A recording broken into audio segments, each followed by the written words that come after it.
After the end of the world, the burnt one woke from a deep slumber, broken, deaf, and blinded.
Had once again been lit. It was told that for the being who kept fire in their heart, all darkness would vanish. Nevertheless, this long night seemed endless and fraught with perils.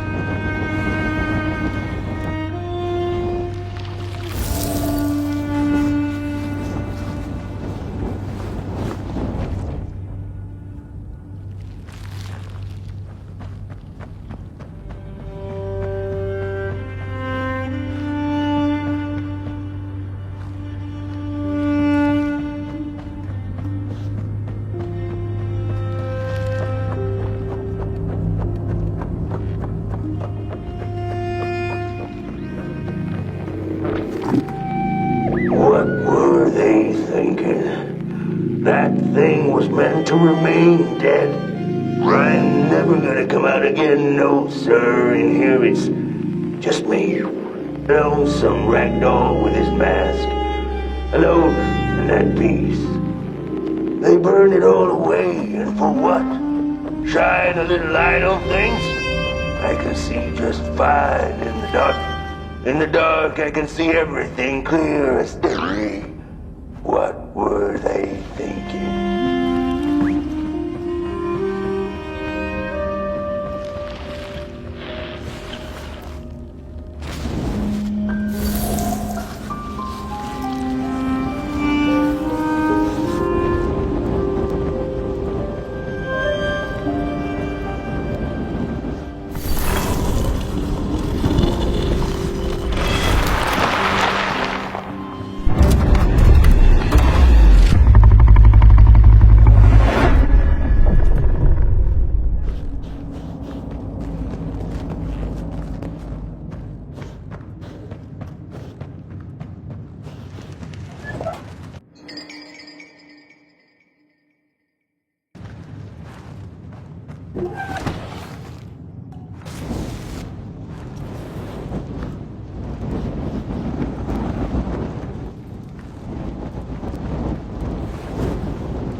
Focus on the eye and close your eyes to make things clear.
In the midst of darkness, lo and behold, a friendship kindled. The fire that spread with it seemed so small against the vast night sky, small and flickering, but defiant.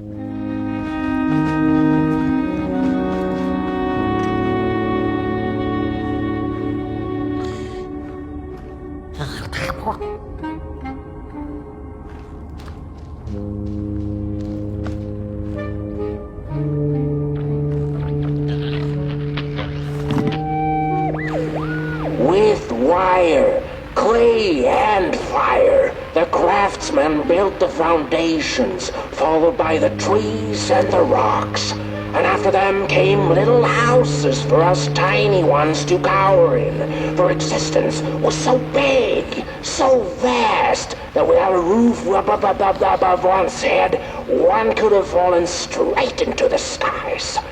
And yet, with all that stuff, they didn't know what to do with us. So I reckon that's why they built the Midnight Walk. For us to wander, for lack of reason.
animals eat fire, it's true they do, but most of all they feed on you. Don't you know? Howdy do. Didn't you hear? They eat you too. Fire, fire, aye, it's true.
And so it was that the burnt one and a small flame took a wander down the midnight walk.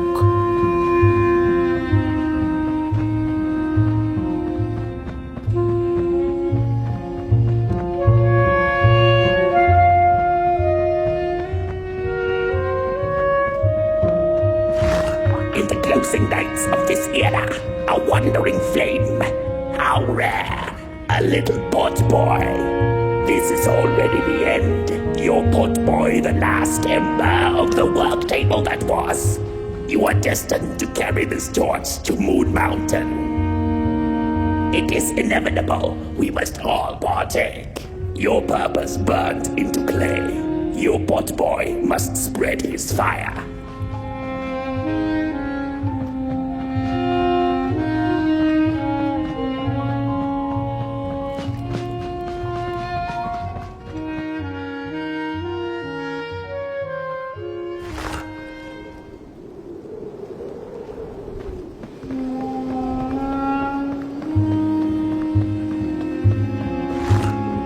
Whether they held or lacked reason, it didn't matter. When times were dark and winds blew cold, there wasn't much left to do, and it was quite enough to simply put one foot in front of the other.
She came back one day from a long while of rock-picking under the gnarly trees.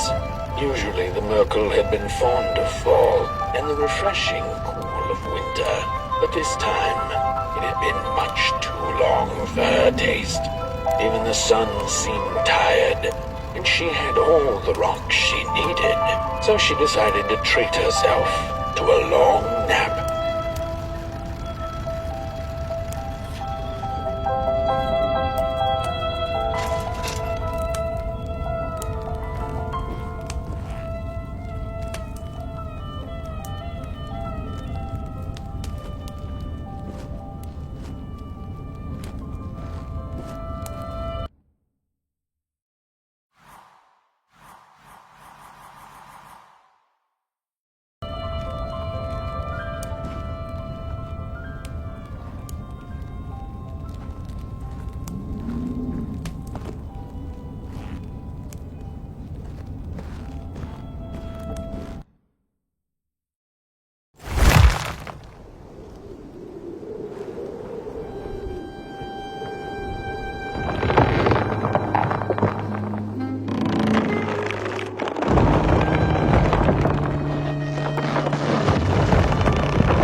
Close your eyes. Listen. They sense you. They feel you. It's so beautiful.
Fire?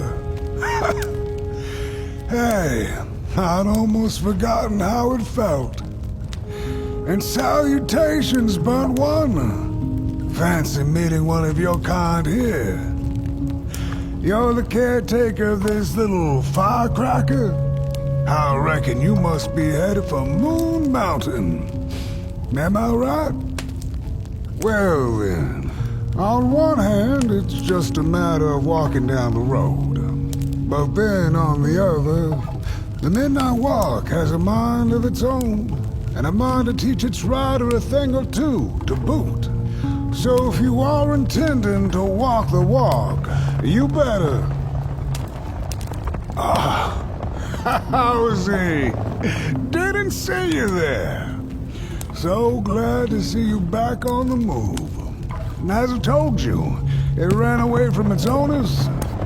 It's been waiting for the right passerby ever since it ended up here. Well, heck, don't let me keep y'all. See you down the Midnight Walk, and burnt one. Wherever you end up this long night, keep that fire alive. It's really all that matters. Don't take my word for it. Just see for yourself. Some folks certainly know how to talk the talk. What you lack in talk, burnt one, I trust you make up for in walk.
Don't venture into the swamp under the moon, they cautioned. There, wild eyes watch, and itching teeth yearn for succulent heads like ours. Gone are the bodies of old, and they can no longer shield us from the terrors. Get bent, limb tree. Don't touch me, you limb tree. Ooh, look at those two arms swinging around. Disgusting.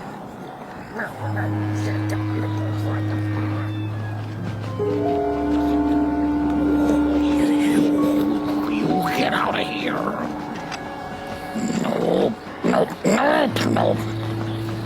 What are you looking at?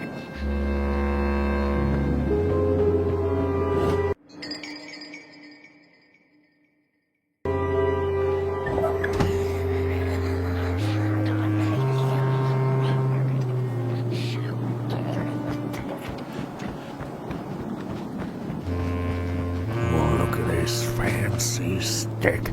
It's my favorite stick in the whole wide world. It's the best one in my collection. I got no better stick than this stick. Can't believe I found this stick. Oh, it's a keeper. Oh, it's so beautiful. Look at that stick. Oh, sticks. I love sticks. I can't get enough of them. But this one is the best by far. Oh, I love it so much. Oh, I'm gonna keep it forever and ever. It's gonna be on my tombstone. I love this stick. Oh, I can't believe I found it. Where did I find it? Oh, it's just the best. I can't believe I found this stick.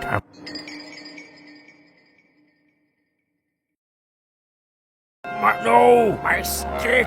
Give it back! No! Oh, my stick! My favorite stick! Oh.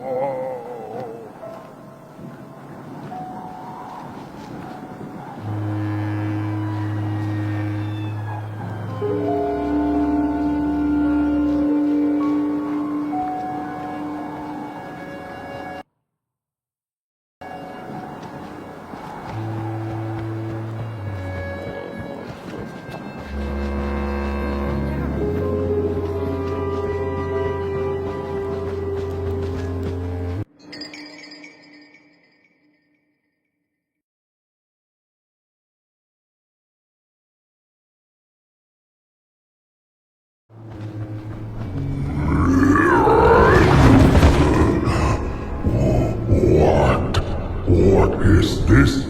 A somebody approaches Nobodyville? Your wretched limbs, an affront to nobodiness. Unless your fire can prove itself useful, there will be no passage for you, limb tree. Go away.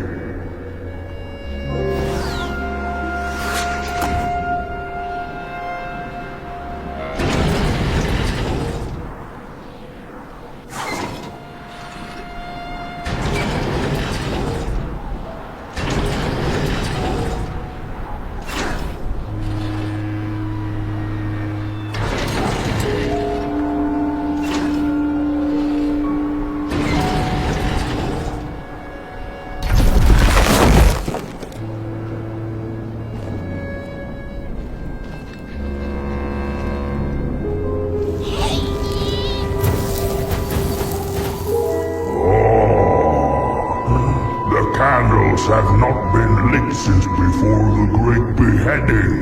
Now fire is back. Maybe fire can help us with our Molgrim problem. The headmaster will decide. Enter, then.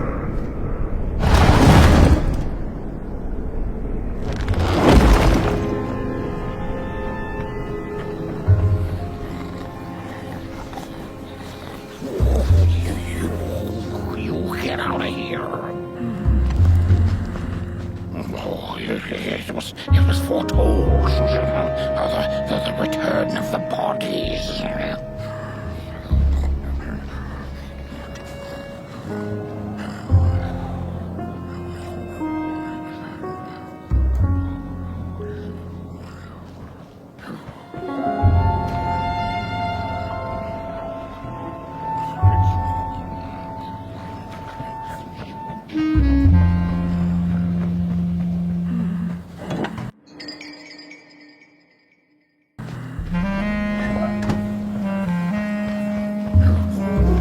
We don't take kindly to arms and legs. So uncivilized. Ooh,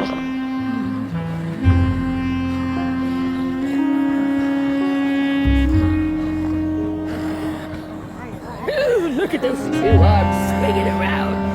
Disgusting.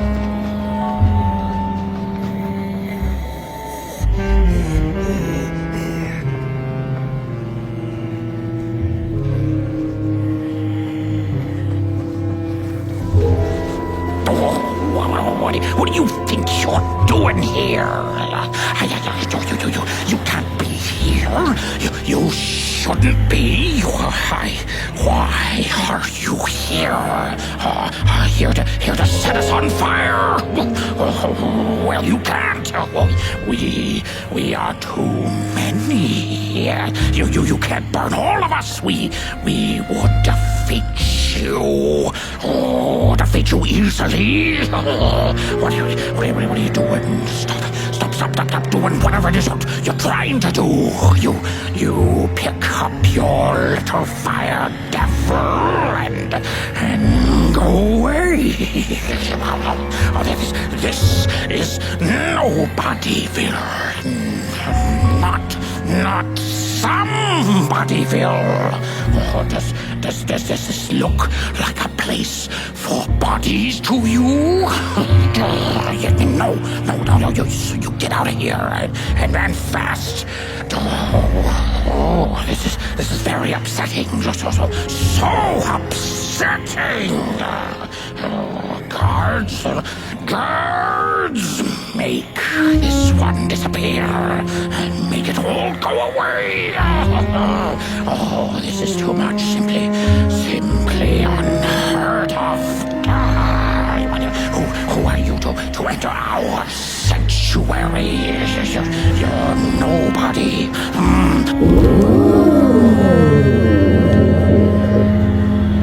True fire. We nobodies haven't been graced by its warmth since the bodies were banished. They used fire for war. Yes. Now once more, the somebody disturbs our peace and sets fire on things with its tiny fire devil. You must leave at once. Leave or face our...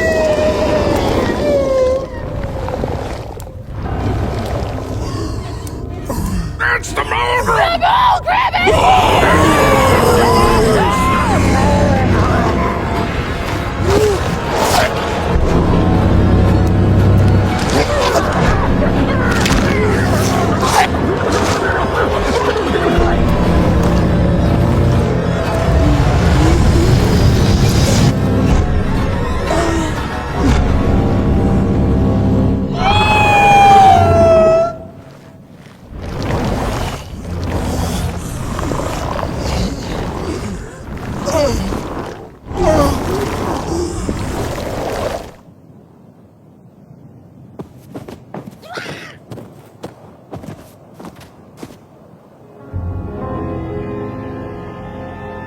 I guess I'm the headmaster now. As you've observed with your own head globes, we have a problem. It is called the Molgrim. The Molgrim? Recently she has become bold, moving ever closer to Nobodyville. You should help us get rid of her. Yes, get rid of her. Tame her, just make it stop. And by the powers suddenly vested in me, I will, shall grant you passage through our fair Nobodyville.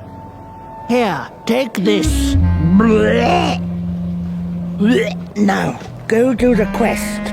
Meet the problem head on. Tame the Mulgrim, and we will. I shall graciously let you pass through Nobodyville.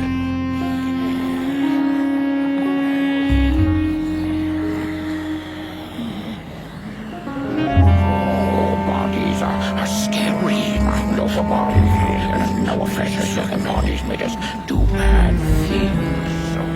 Mulgrim's cave lies that way. If I could point. No, without that body of yours, you'd be drop-head gorgeous. Heed my words, the Mulgrim will get you!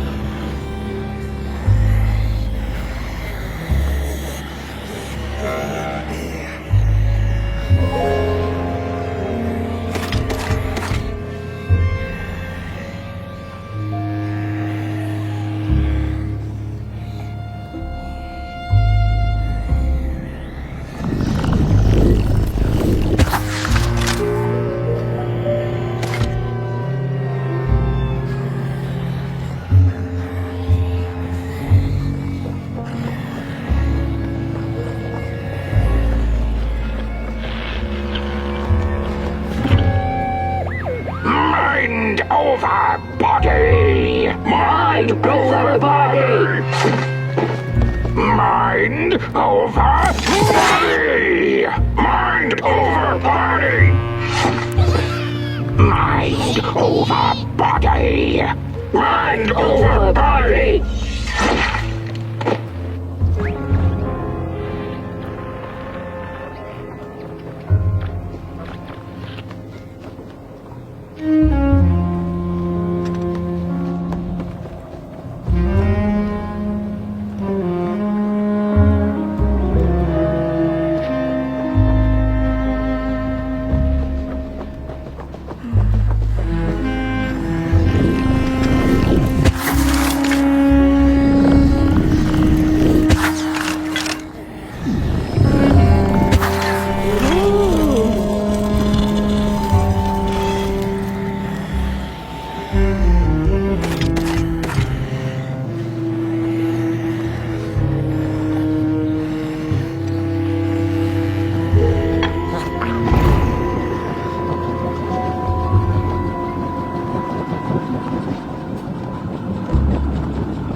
a sinkhole devours your fire.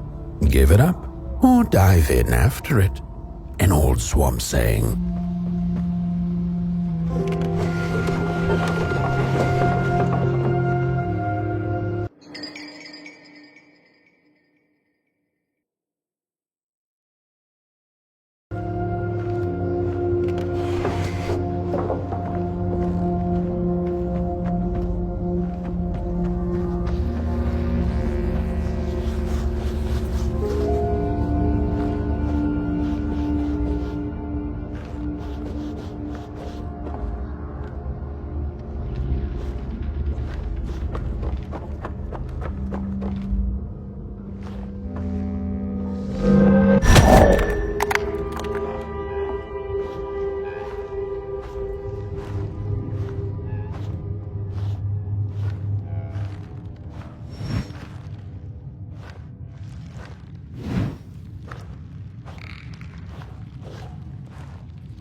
Another old swamp saying went, when dealing with a troubled and troublesome Mulgrim, do not light a fire beneath her, but help her build one from within.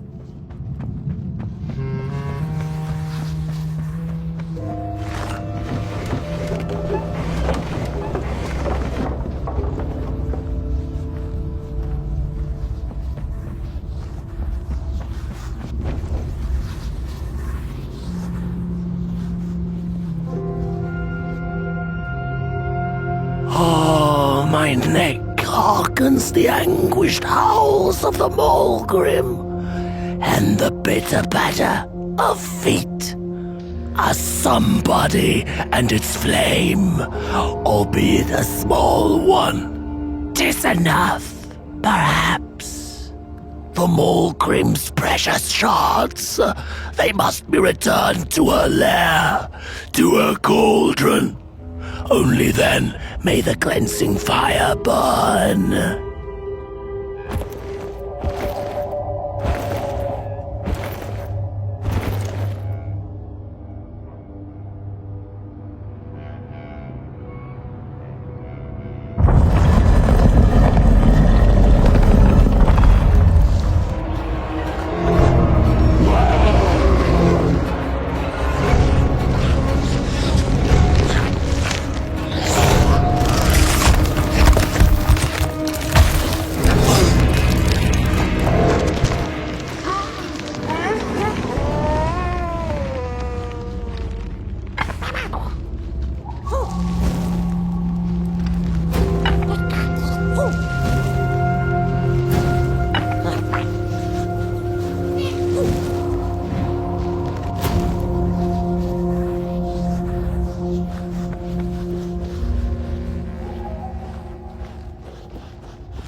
Oh? Don't eat me! Well, if you're not gonna gobble me up, then can you maybe take me away from here? Please? Somewhere closer to Nobodyville and away from here. Get me out of this neck hole, please! I'm begging you on my bare chin, and I'll pay you for the effort. Handsomely with a beautiful shard from the Mulgrim's cauldron. I have the Mulgrim's cauldron shard just waiting to be yours. Just so long as you get me out of this swamp.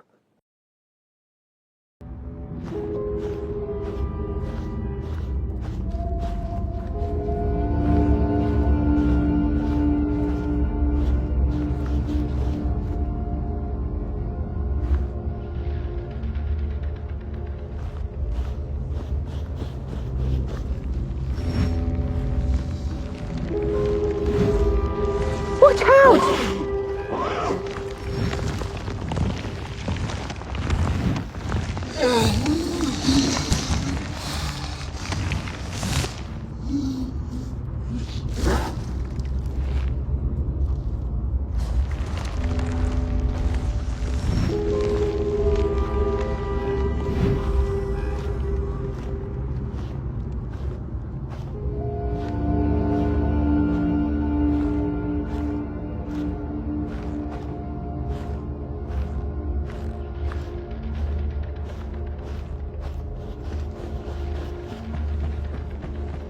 She's here!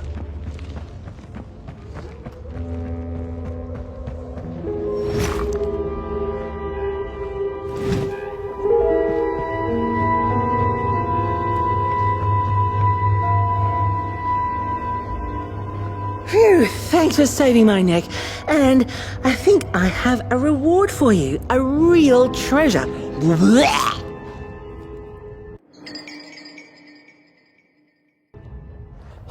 There you go. One of the 3 missing shards from the Mulgrim's cauldron. Yeah, I stole it. Oh, I thought I could maybe buy me some kind of ticket away from, well, everything. Start anew, you know? A good head on a pair of healthy, strong shoulders. Eyes on the horizon. Gosh, the horizon. Do you know I haven't seen it once since I lost my body? I really do miss my body. It's a real shame when you think about it, you know? The things that we do to ourselves, to one another. What we did to her, kind. All in the name of some sort of control. It doesn't make sense. Anyway, I guess I'm sad. Sad and sorry.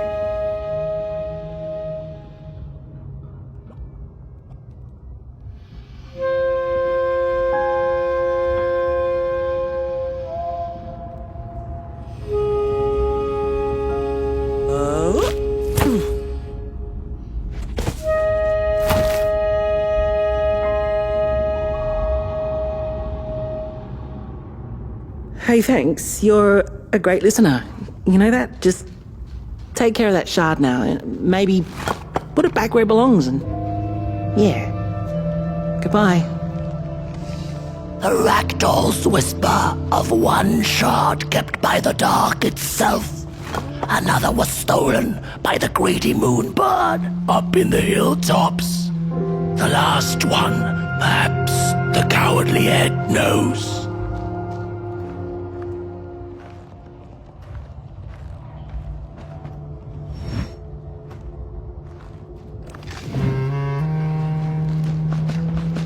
It's easy to lose one's head when everything you love is either gone, broken, or dead. Yet another forgotten swamp saying.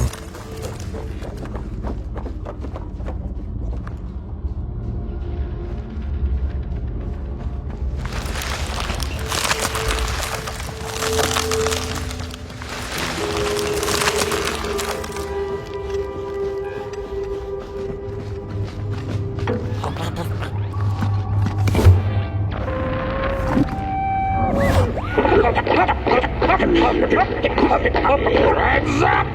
Ready! Breath with off your boots.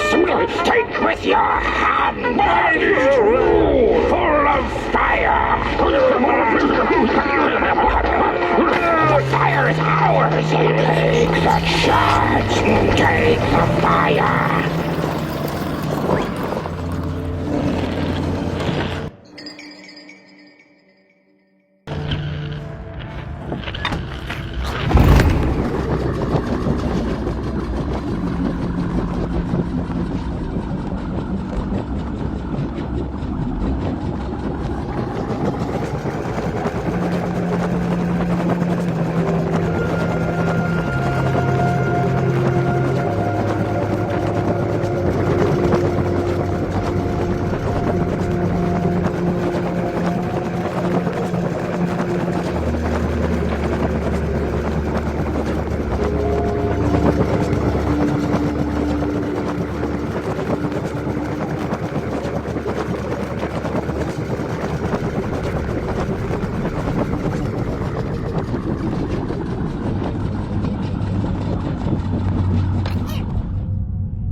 Good evening. Or is it morning or afternoon? Hard to tell without a sun, isn't it? No, it is most certainly night. Or moonbirds hooting wouldn't make sense at all. Speaking of sense, will you help an old bird find some in this story? Fire up these dusty murals in the right order, and you will receive a present, a little gift, yes. Bring the fire to the story.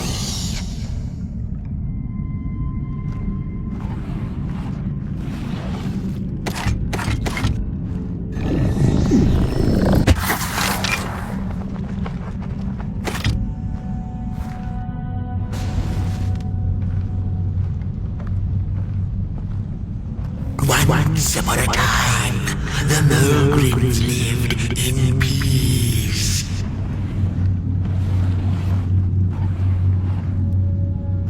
Peace ended when the violent somebodies invaded the valley. The valley was taken, but then began the battle of the bodies. Intriguing. The battle ended with a great, gruesome beheading.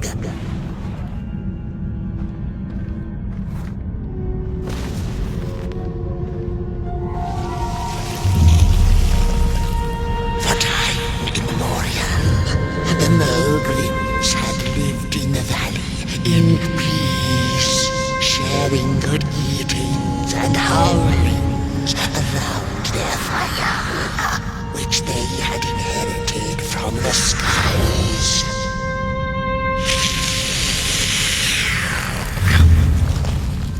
Then one terrible night came the violent somebodies. They hunted the Mogrims for sport and took their fire for themselves.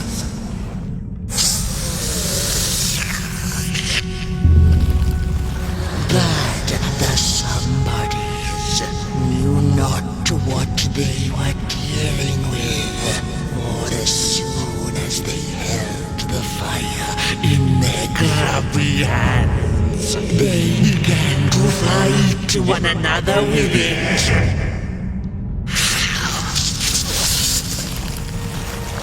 To save themselves from themselves, the cunning heads turned on their bodies and organized a great building. And so it was that some bodies became nobodies, and the bodies were exiled. A time of peace would ensue, or so the heads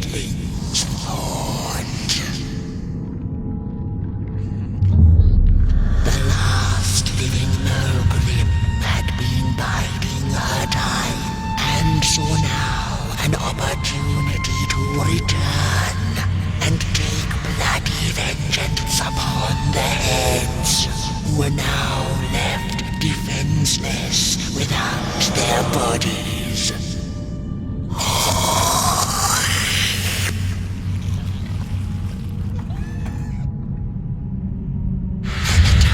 Of the Mogrim begins anew. A storied meal indeed. Moonbird thanks you for feeding her and proudly upholds the promise. A gift. A shard from the Mogrim's own cauldron. It looked so shiny in the moonlight. Moonbird simply had to take it.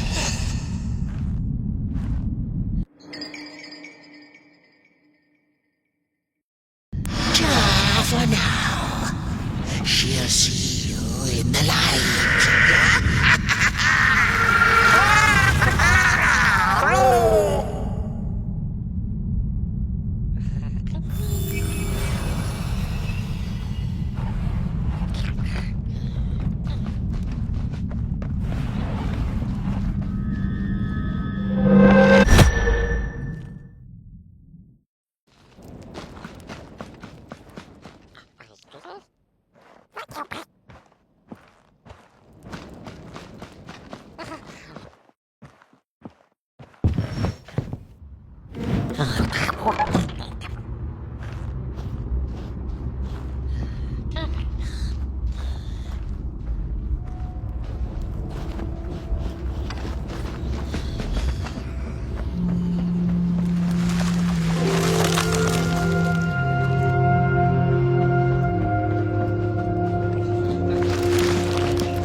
She'd never been much for company until she had met the other one. He had shimmering scales, an appetite for life, and carried a faint scent of rotting leaves she found irresistible. Oh, how they used to laugh at the distant stars, bitterly, together.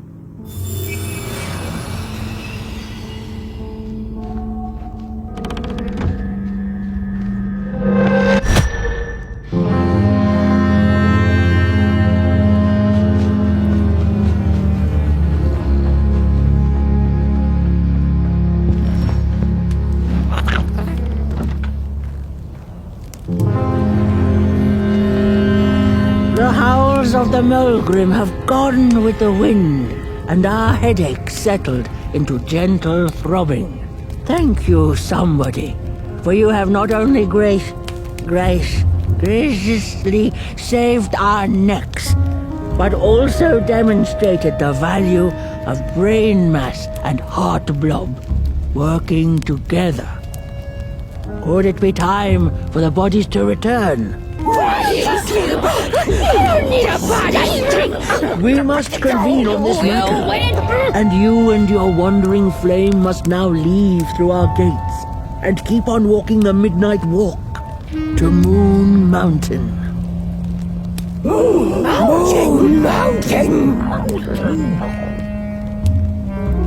Here you go, somebody. This key will open the town gates. Blech. The mountain once again beckons, and the call is answered. Fare thee well, and take good care of your flame. The dark itself is hungry.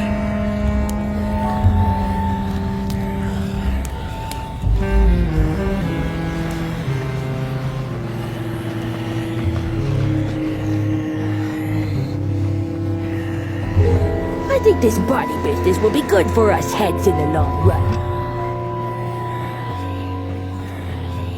The bodies might be returning. Oh, you gotta be a somebody before you can become a nobody. Heads on now, and then be a somebody again.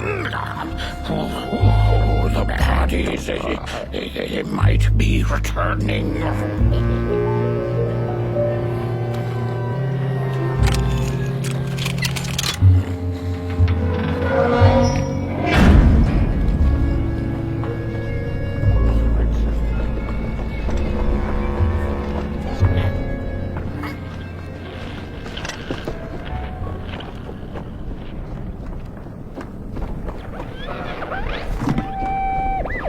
I've had enough. First it was the big Mulgrim hunt, and then they forced us out into that make-a-forgiven swamp. I hate hiking. And then when we had nothing left to hunt, we started fighting each other. And then Mr. Mayor gets this grand idea that we should chop our own heads off and banish our bodies. How does that even scientifically work? I've had enough of civilization.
Back from a little swamp detour, huh?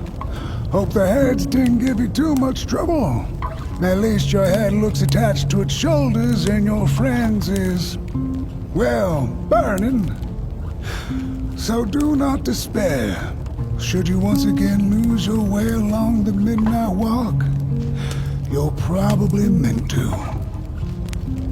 The body can be a terrible master, but a wonderful servant.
special relationship with fire.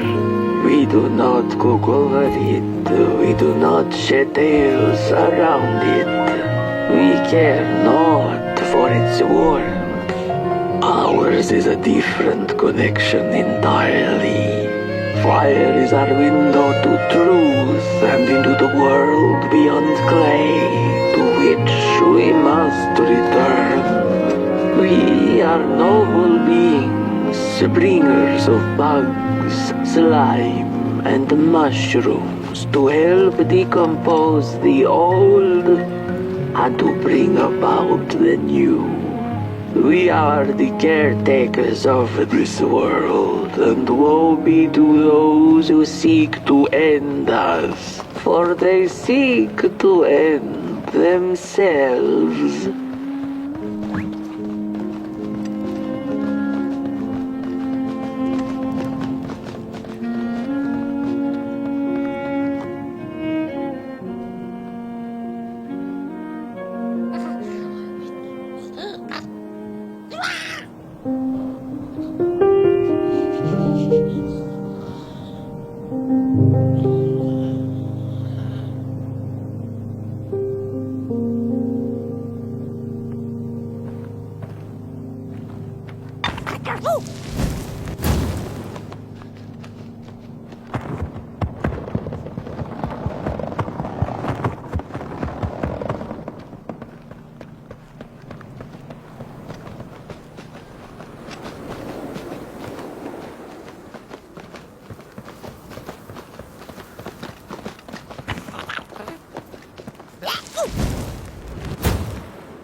Dreadful was the day when the sun vanished.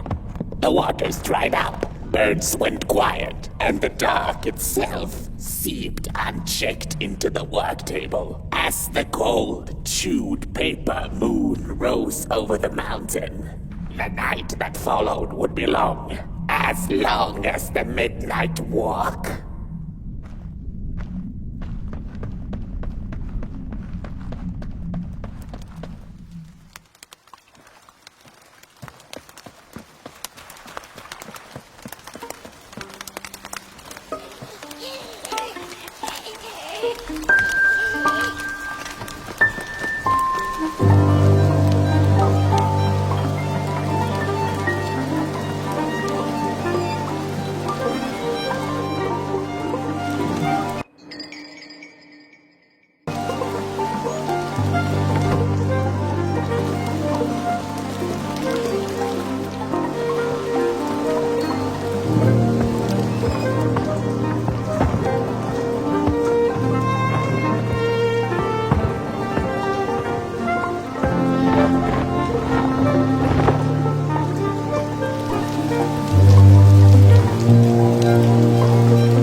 I had a flame once. It was beautiful and bright. It spread its light, brought me and my neighbors warmth. and it was always hungry. No matter how much I fed it, it kept on growing and growing, and one day gotten big enough to start walking the long road. I didn't guide it. It dragged me along for the ride. I followed it for a long time. Would the road ever end? What was the point of the walk? Things kind of spiraled. Road took me on dangerous detours that didn't make sense. Before I knew it, my flame began to fade until it... Well, I don't think I was meant to carry this flame.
There once was a freezing cat who was looking for shelter when she came across a dark cave. "Step into my abode," offered the dark. "It will warm you if you surrender your wants."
The dark's eyes were much too big and watchful for the cat's liking.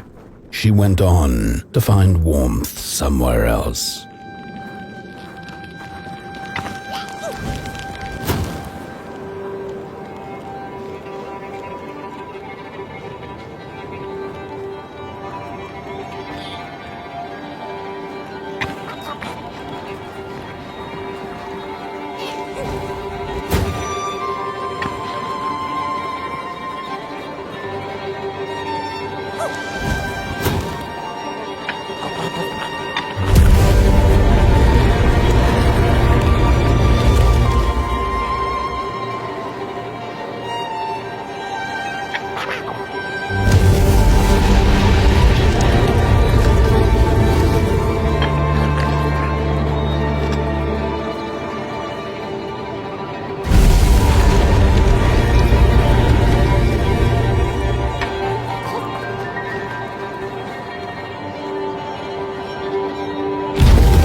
Saw it. Rooftops piercing the sky. Approaching the town, she was greeted by a crone. "Come, kitty, kitty, you must be tired. Sit in my lap. Share your soft fur, and I shall warm you for a spell."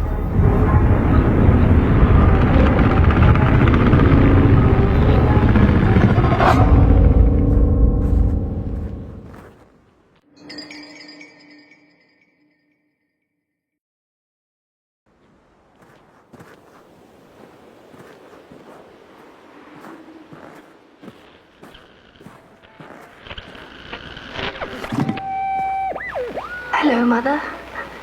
The well said to give it a match, so you and I could talk again. I hope this works, because that was my last one, and well, it's cold now. But it doesn't matter. We can finally talk after everything. So, how are you? Do they have fire where you are? Not the hellish kind, I hope. Is Father there too? I think you should talk to him again.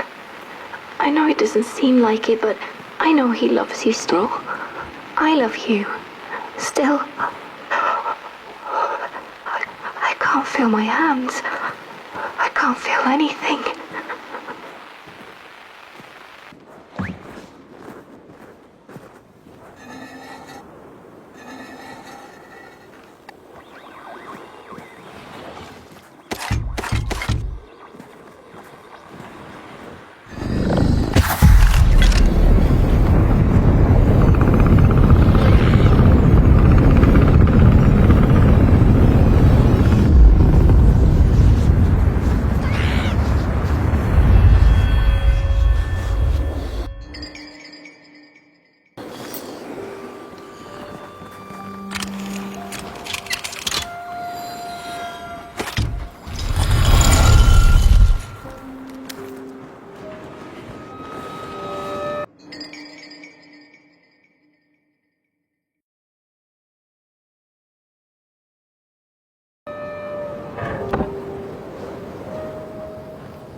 Welcome to Cool Haven, newcomer. Good to see a flame in these parts again. I'll be your guide tonight. This furnace here used to run on coal and fire, don't you know? But a thief stole all our matches, wasted them in greed, you see. Now the ghost has come to smite the wicked and punish the thief who killed us. Well, I guess that's it. That's a tour on the house. There's a bone right there in the snow. That ain't no place for a bone. Your flame could bring back warmth to our graves, and may the worms in our bellies dance again.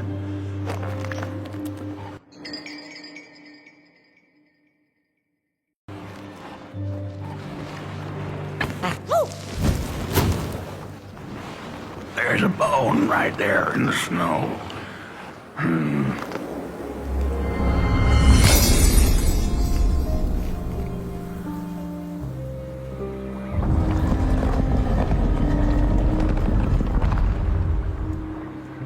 Oh, do you feel that? Something's changing.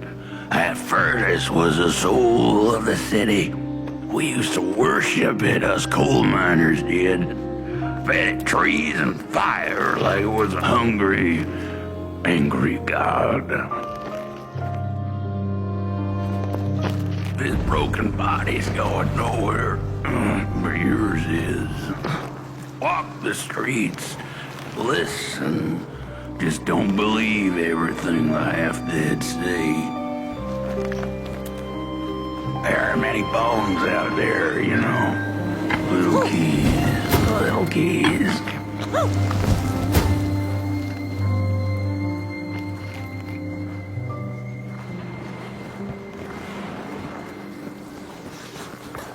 The cat didn't like the crone's crude pettings. Her hands tugged at her fur. "Now, rest still," the crone said as she pulled out a crooked knife. The cat was quick and escaped just in time.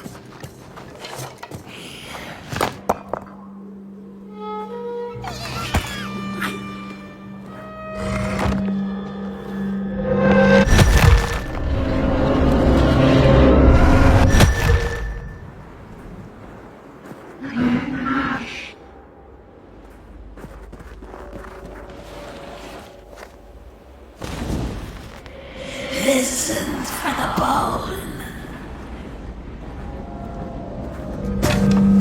Where are you going?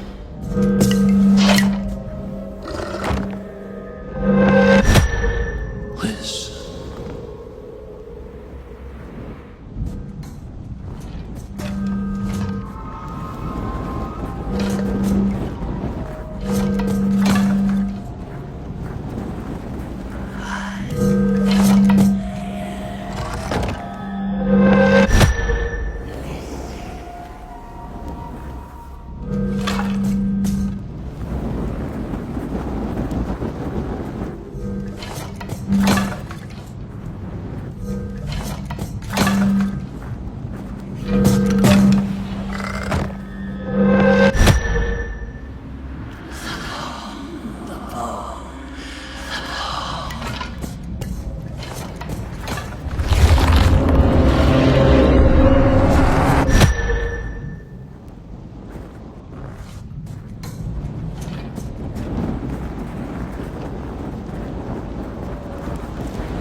Loved the stars. Would have plucked them out of the sky if it were possible. But the dark itself stole her stars, turned the thief's sky as black as a cup of joe. And so the thief began to steal matches and lit them, hundreds of them, like little stars of her own. The crooked path to the house on the hill lies open. Wherever she sought warmth, it had a price. The miners needed the cat to get rid of the rats, and the vicar wanted her protection from bad luck. Bony hands reached out from all around her, trying to grab her.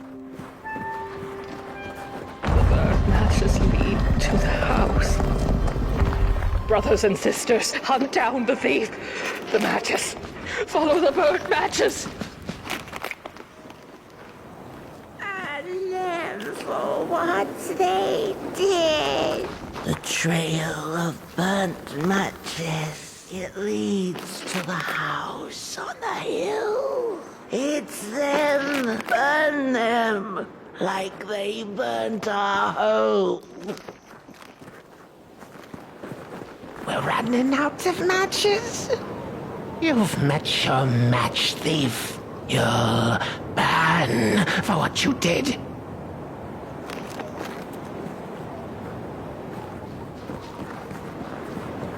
The furnace is dead. No matches left to light the oven. We'll freeze to death because of that thief.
It burns! It burns! What's... Oh, this isn't my body. The fire, did we snuff it out? Where's... Did I save them? The house. It's ruined. Well, it wasn't supposed to go down that way. They locked the door, threw the key into the woods. Huh. There was so much anger, and now there's nothing. This body is so uncomfortable.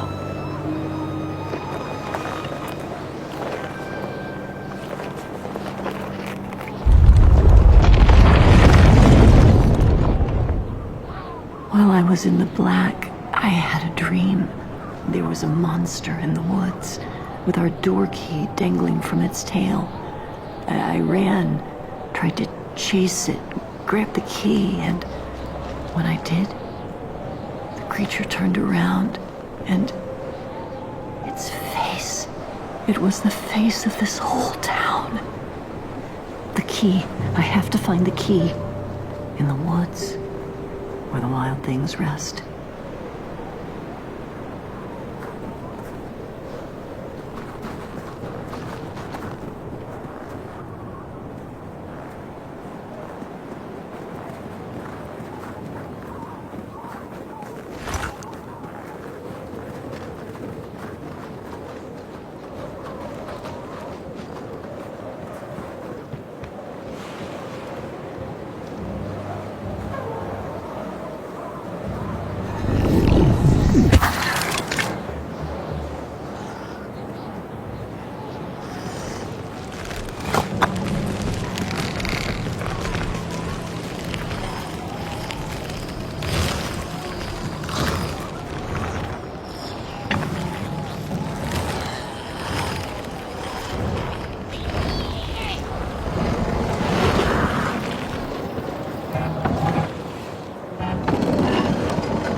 That's it, that's the key.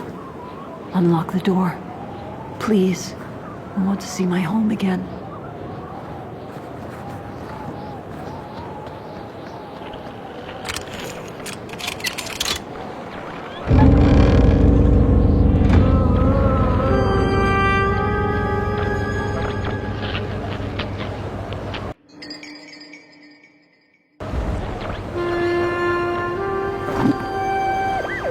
Furnace is getting weak. Council says we're running out of matches. We'll have to harvest more trees then. I don't like it. Losing the forest like this. Not like we have a choice. Mom, Dad! Oh, Curly, you startled me. They're coming here. All of them. What's that you're holding? It's just a match.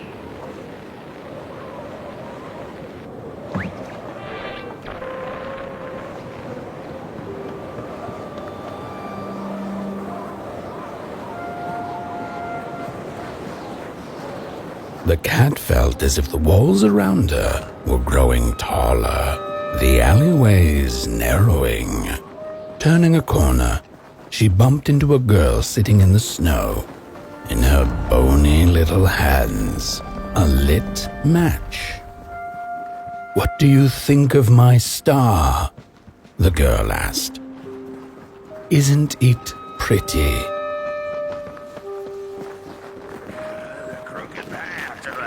On the hill lies open.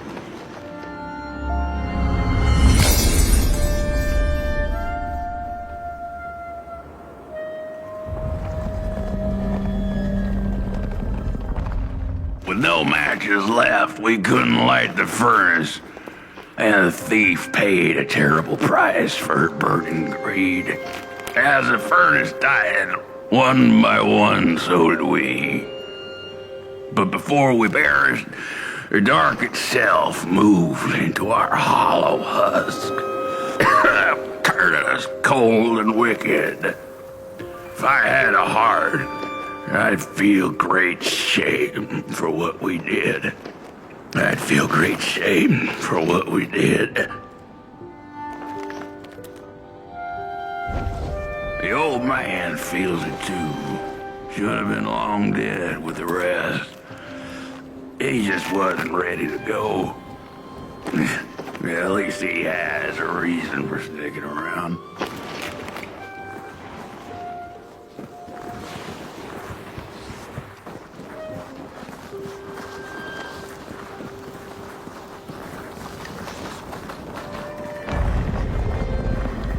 Killed the thief. She killed the furnace, so he killed her. Murders all. The one left. He carries the shame of us all. No rest for us after what we did.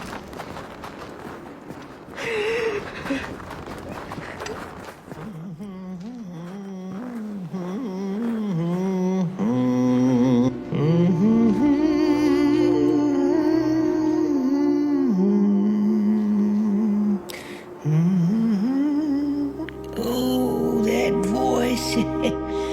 What I wouldn't give to hear her sing again. Those sweet, sweet tunes like fallen leaves of the trees that were. Such a waste. Such a shame. I wish I could hear her sing again. Just once.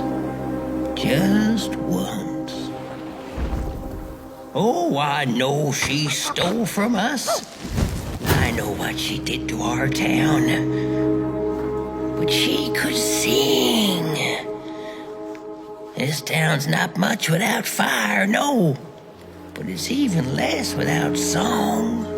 If I could just hear that lullaby one last time, I know I'd be able to move on. I know I captured it once in a melody-keeping head of clay, so she could hear her beauty for herself. But I dropped it in the woods that horrible night. I was mad, so very mad.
Oh, burnt one. Little flame, you found it.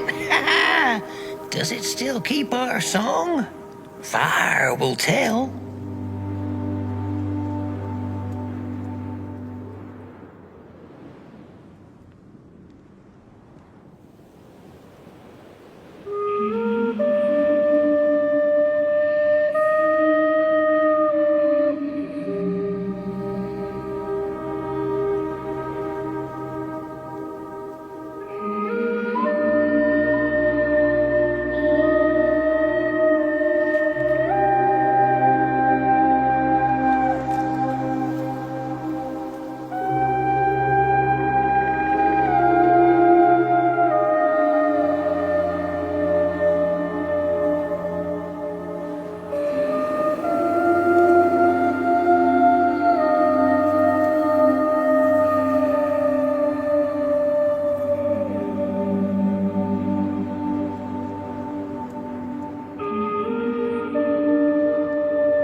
Little soul, you charming little wanderer, my life's companion and body's guest.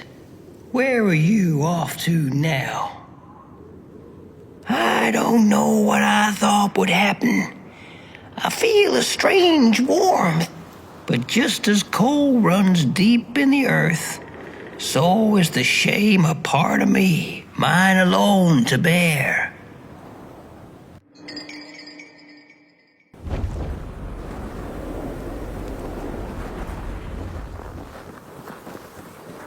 The girl offered her burning match, her last star, but the cat could tell she needed it all for herself. Grateful for her unconditional kindness, the cat left her to her ghosts. Your flame could bring back warmth to our graves, and may the worms in our bellies dance again.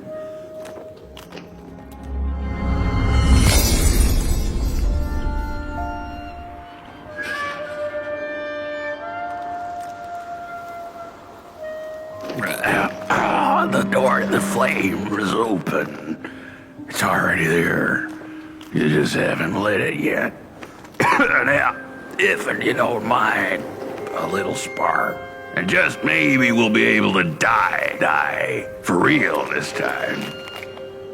In life, I didn't mind a little loneliness, but this is the worst. The furnace longs to burn once more.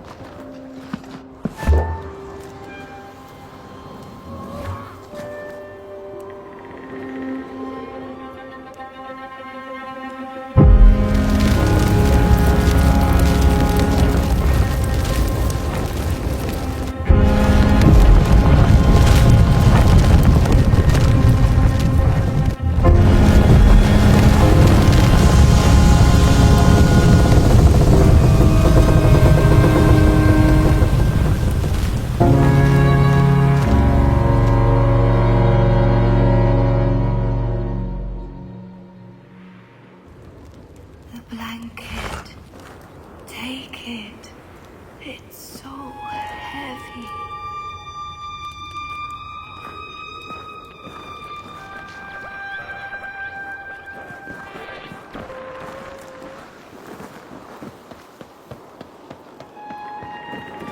Release me. Remove the shroud. Light the match. The match. Light it, please. One last star. Light the match.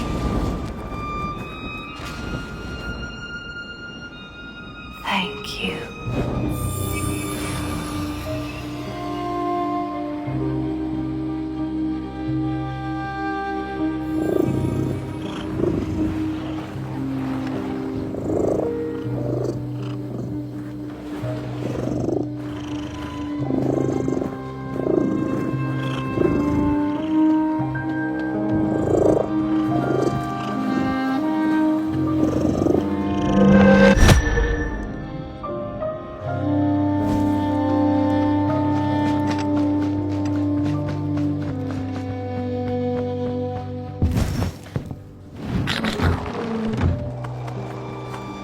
the cat finally settled in front of a giant burning furnace.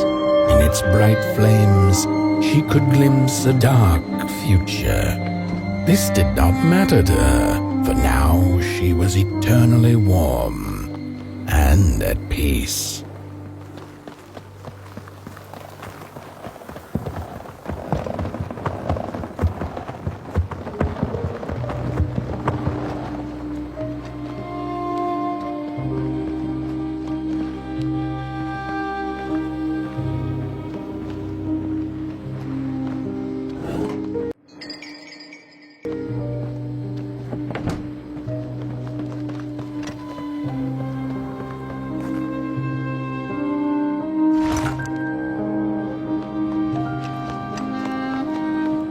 The flame burns still, and the fire has spread along the walk. The cold takes its toll, and Potboy's flame flickers. But it is still enough for the climb to Moon Mountain, to light the final fire. The road always leads to Moon Mountain.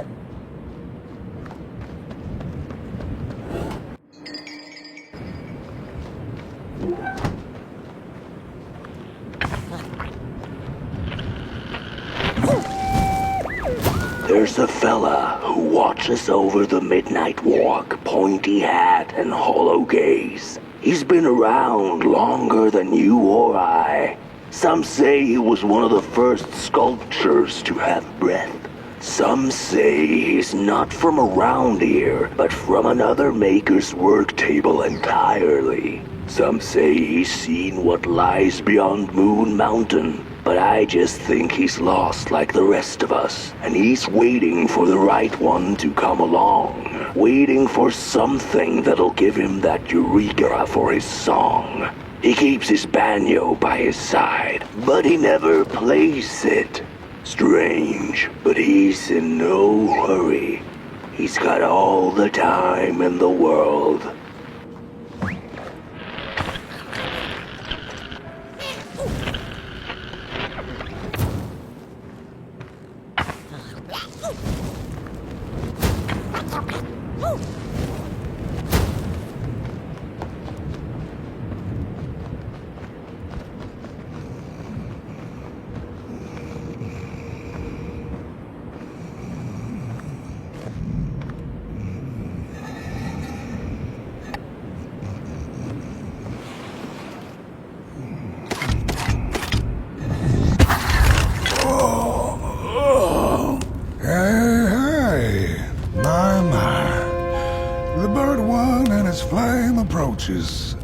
The road's been long, hasn't it? And it just keeps on going, don't it?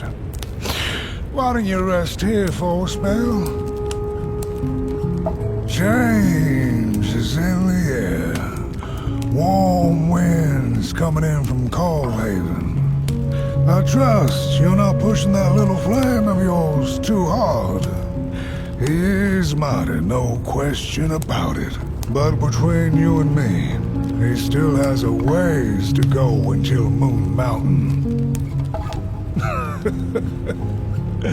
Heck, it ain't my place to tell you how to tend your flame.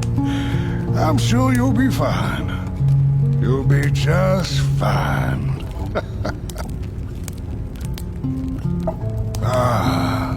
To feel at home wherever you walk. How's it? What a friend to have on the road, huh? Now, there's an open door invitation, if I've ever seen one. Go on in then. Get some rest. I'll keep watch.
a boatsman went out into a foggy lake to find peace. Then, out of nowhere, came another boat that bumped into his. He cursed whoever was on the other boat, but when the fog cleared, he discovered that it was, in fact, empty.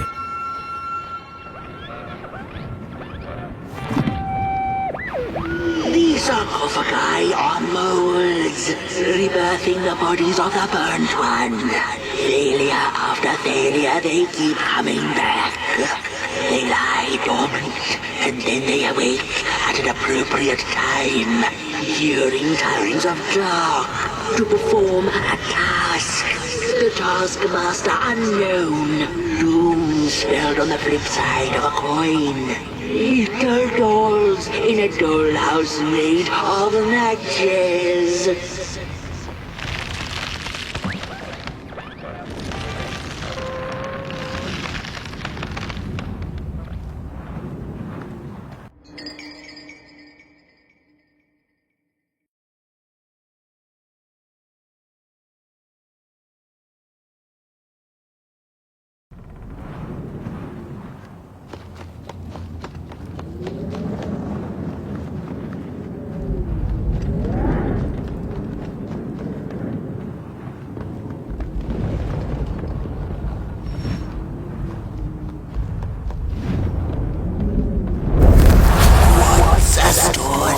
Without a little adversity.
No spark, no path.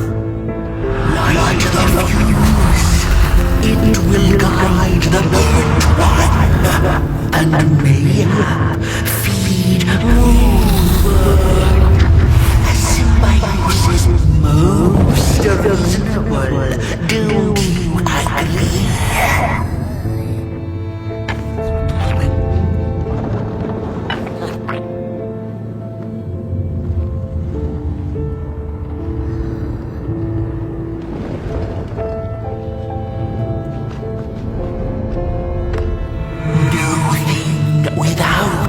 feathers can leave this place. So long as the craftsman laments, lost in his terrible maze you are so sad.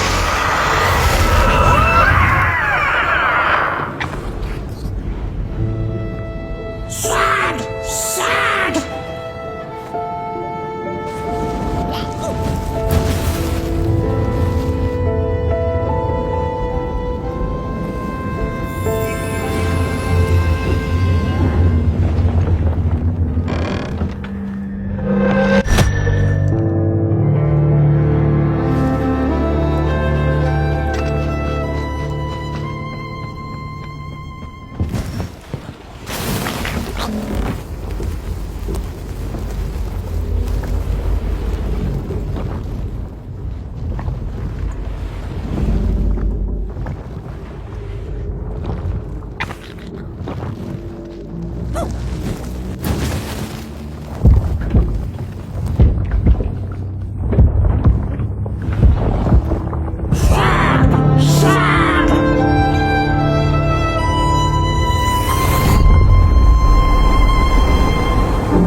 On the menu, crows.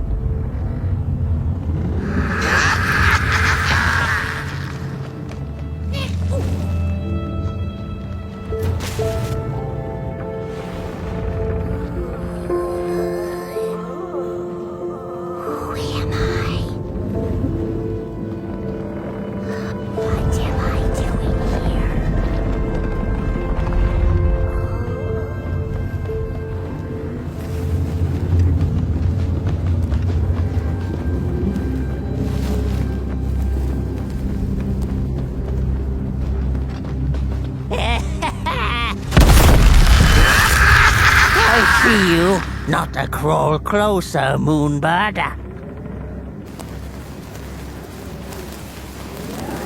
Avert your greedy gaze. The moving pictures are not for you.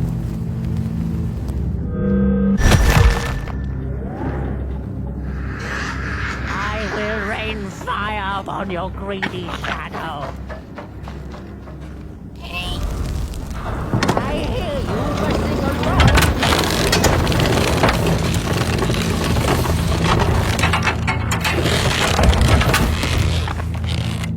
Avert your greedy gaze. The moving pictures are not for you. I hear you whistling around.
Birds of the dark everywhere.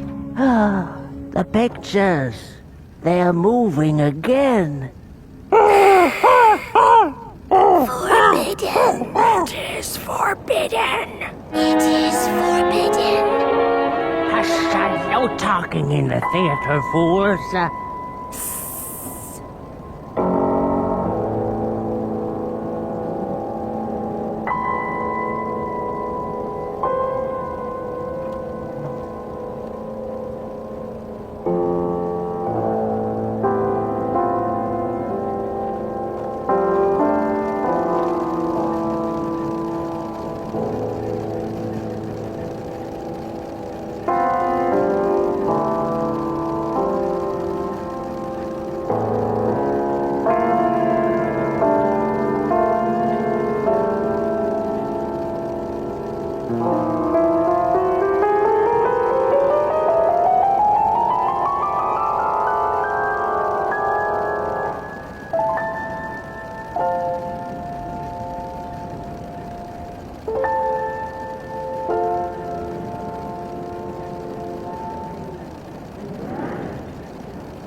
Stories.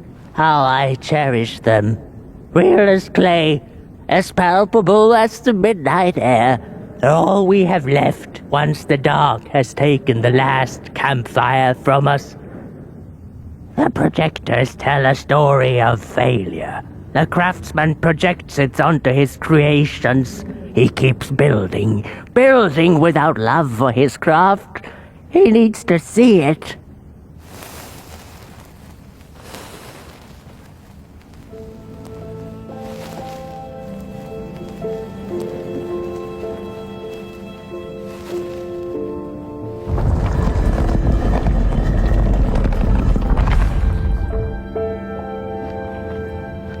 Well, yours might not be a movie I would watch, but a story is a story.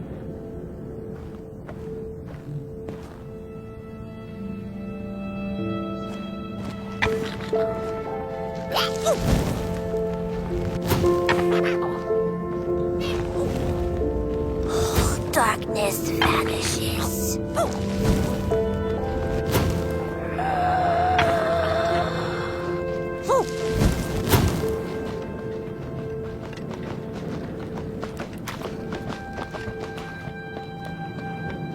The potter, stuck in the sinking clay in which he had dug so greedily, spoke his final verse.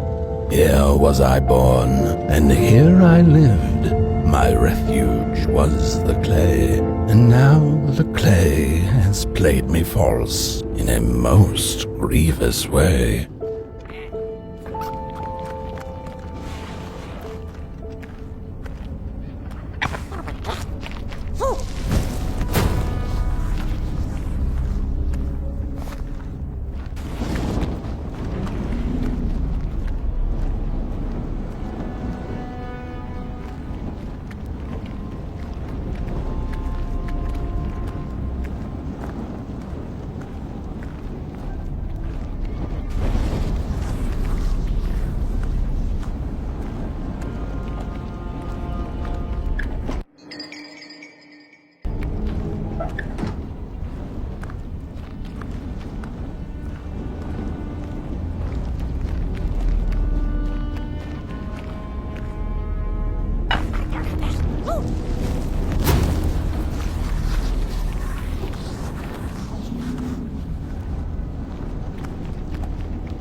and explorers discovered a sleeping beast.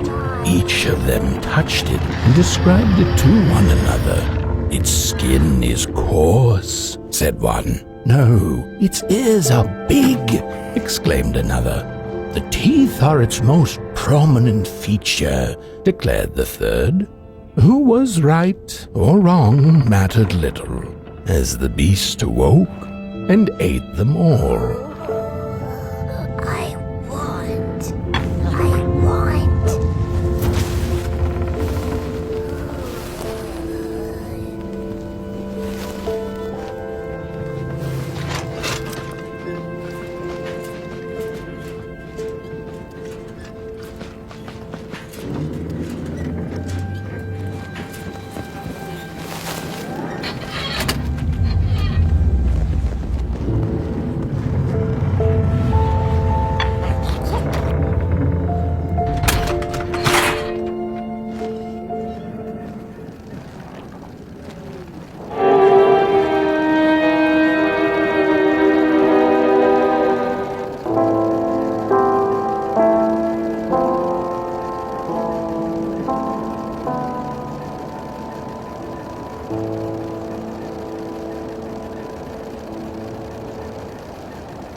It's starting.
Sorry reflections of the daughter. None of them will ever dance.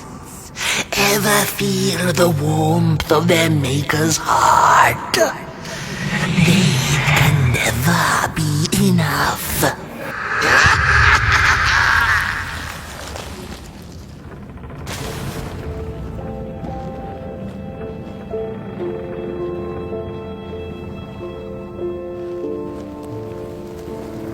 After years of searching for her son, the weaver was convinced she had lost him to the dark.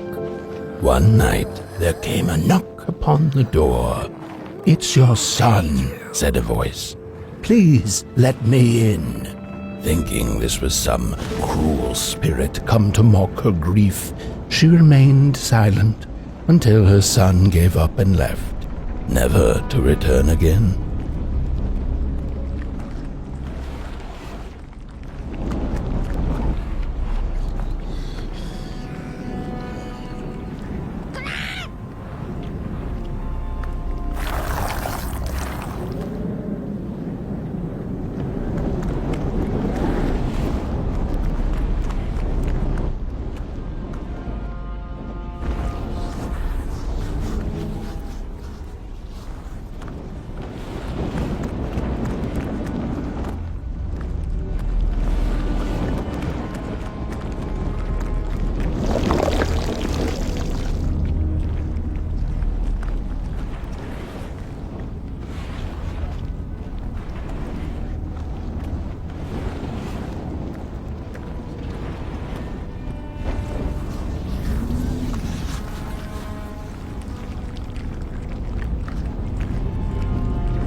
Most of my life, I've been afraid of the dark. When I was little, my childminder got annoyed with me and tossed me into a wardrobe as punishment. She let me sit there, alone, and I sat perfectly still so that no closet monsters would notice me. It was the longest, most terrible 15 minutes. Many years later, I don't know what happened, but now I love sitting alone in the dark. I get into the wardrobe, close the doors, and I sit perfectly still. It's like a void, empty, but not cold, where nothing exists and everything is possible.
way.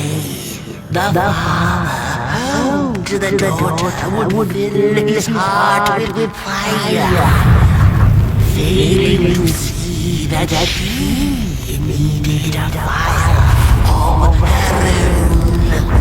His princess danced away, and he stayed behind, cemented in his ancient tomb.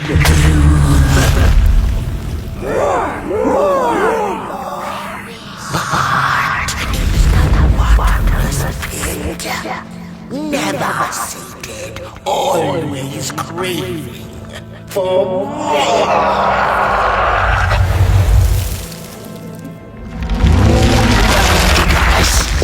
Enough! Keep on walking the midnight walking. Don't run all the way to your infernal doom. She will be there to gobble up the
The wanderer asked the craftsman, "How do you make such perfect sculptures?"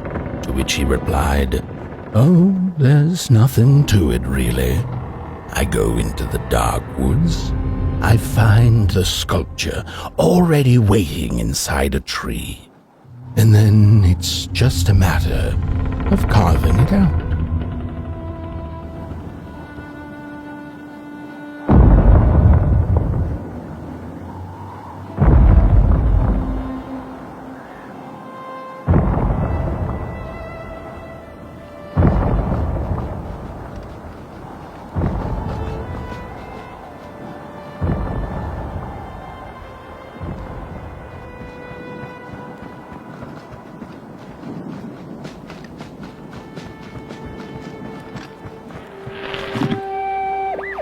When I was a child, I exchanged letters with a monster in the woods. We were best pals, and we shared all our secrets with each other. One day, my sister told me that the monster wasn't real, that she'd written me all those letters to play a joke on me. But the joke's on her, because I knew the truth about the monster in the woods, and we exchange letters to this day.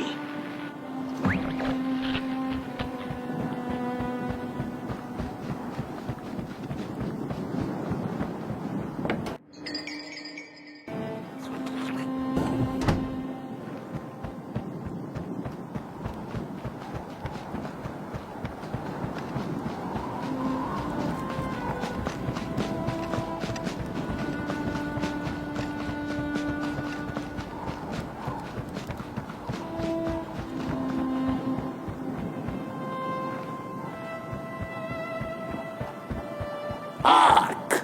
Not very far now. Not very far. The flame longs to be free. Caged, it cannot truly burn. How beautiful. How tantalizing. It is simply the way of fire. It is what it is.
When the nameless maker lost his creation to the dark, he went back to the great drawing board. In his desperation to regain control, he made an attempt to sculpt the face of the dark itself, something he thought he'd glimpsed in his nightmares.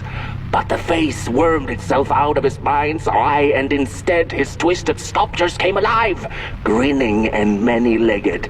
Thus, the grinners escaped and seeped into this world as a reminder to the maker that there's always something to smile about, even when things don't go the way you hoped.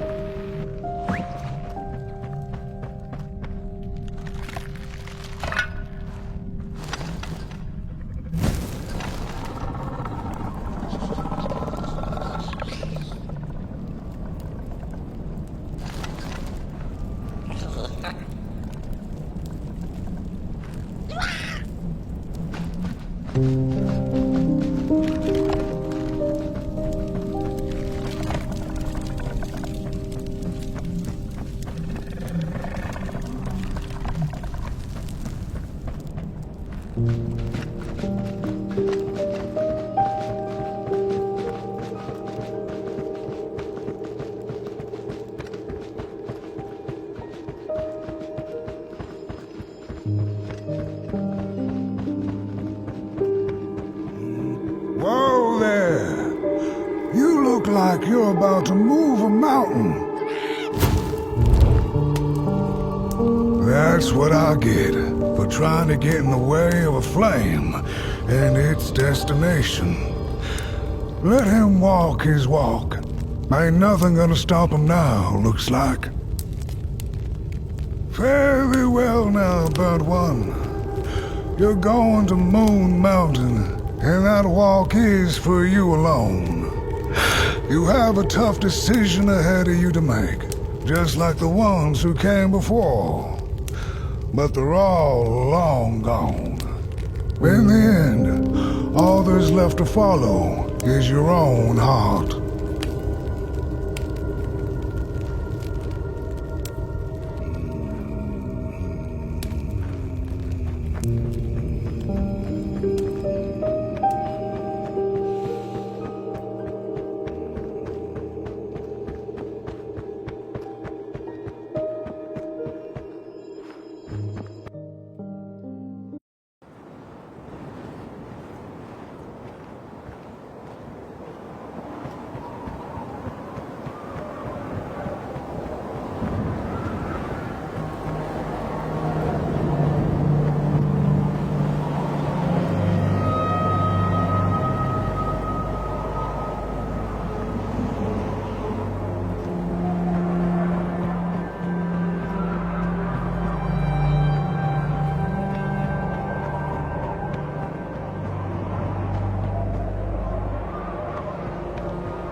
When I was a child, I exchanged letters with a monster in the woods. We were best pals, and we shared all our secrets with each other. One day, My sister told me that the monster wasn't real, that she'd written me all those letters to play a joke on me. But the joke's on her, because I knew the truth about the monster in the woods, and we exchange letters to this day. Oi! You the caretaker of this little fireball? What were you thinking, letting him run off? Don't you know how precious he is? Oh, yes you are. A real sunbeam. Who took the sun away? We Merkles used to ask until it finally ceased to matter. Night skies like these. Trouble seems so far away, doesn't it? I mean, isn't this just... Exactly my point. I used to be afraid of the dark. So much so that I became obsessed with these huge electric lamps left behind by the craftsmen of old. Couldn't pry myself away from them.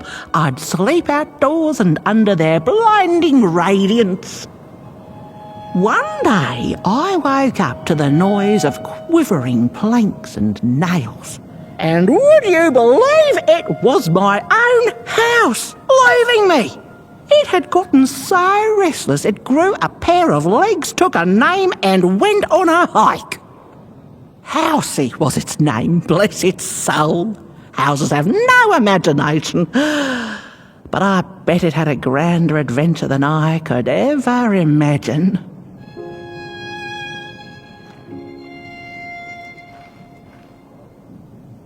This little flame is your home, burnt one. Keep him nurtured and safe, and you'll always find yourself in the right place, through the rain, in the dark, and over Moon Mountain. Look at those stars burning like so many candle lights.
What is the dark? Is it ugly and cruel? Is it a place for monstrosities, for fools lost in the woods? A terrible void where all your nightmares come true.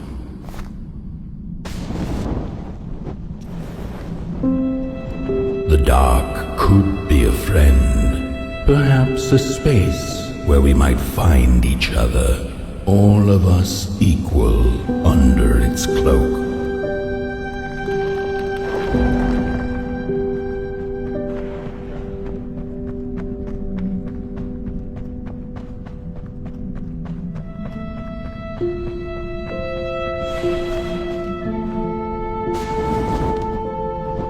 The dark could be an embrace and the release of the old, like taking off a tight shoe, laying bare one's feet and taking a first step onto a new adventure.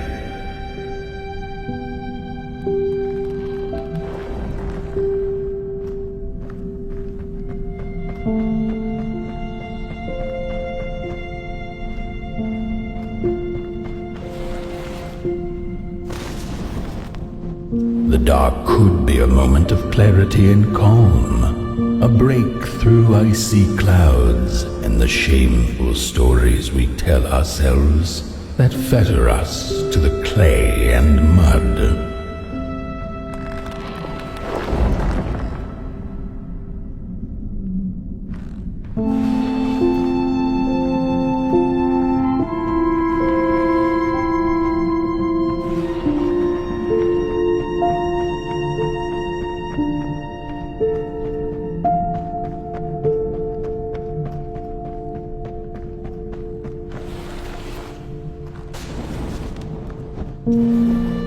The dark could be the space and time that we need to recover from the death of a dream and the quiet promise of new beginnings waiting on the other side of grief.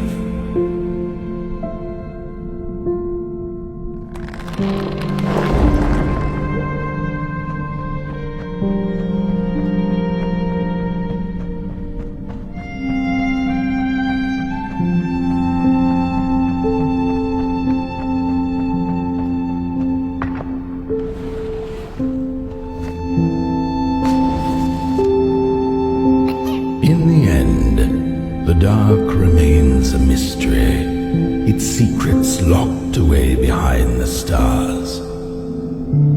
But one can rest assured that it is always there, watching, patiently waiting for us to enter it, with fire in our hearts and with eyes wide open.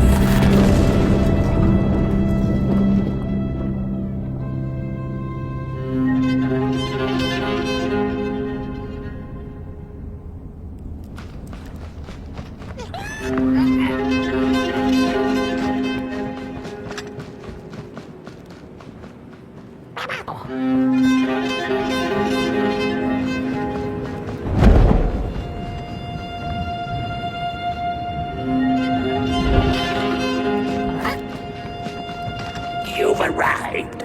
Hark! Your fire is dying, but the last embers will light the final fireplace and send your potboy home. Can you do what you must? Naturally, you must. It is destined, and you will be loved and forgotten.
The first two-legged beings did prosper under the first sun, but it didn't matter how much they bathed in its light.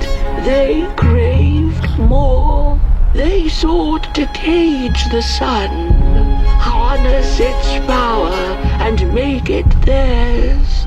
But the makers in their foresight had put the sun far, far away, so far that no creature could reach it. That's why, in their desperation, the two-legged ones began to collect matches, lighting them like minuscule suns of their own. But there are only so many matches in this world, and one day they'll run out, and they shall once again look to the sun.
gone.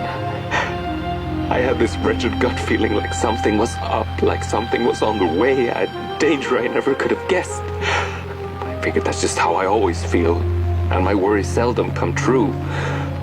And now here I am, and I have been for some time now, and it just won't come back. I'm thinking, while I had it, I didn't know what to do with it, how to care for it, enjoy it. But if I had it again tonight, I'd probably waste it all over again.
Once upon a time, some folk on the other side of this and that had the most strange and beautiful dream.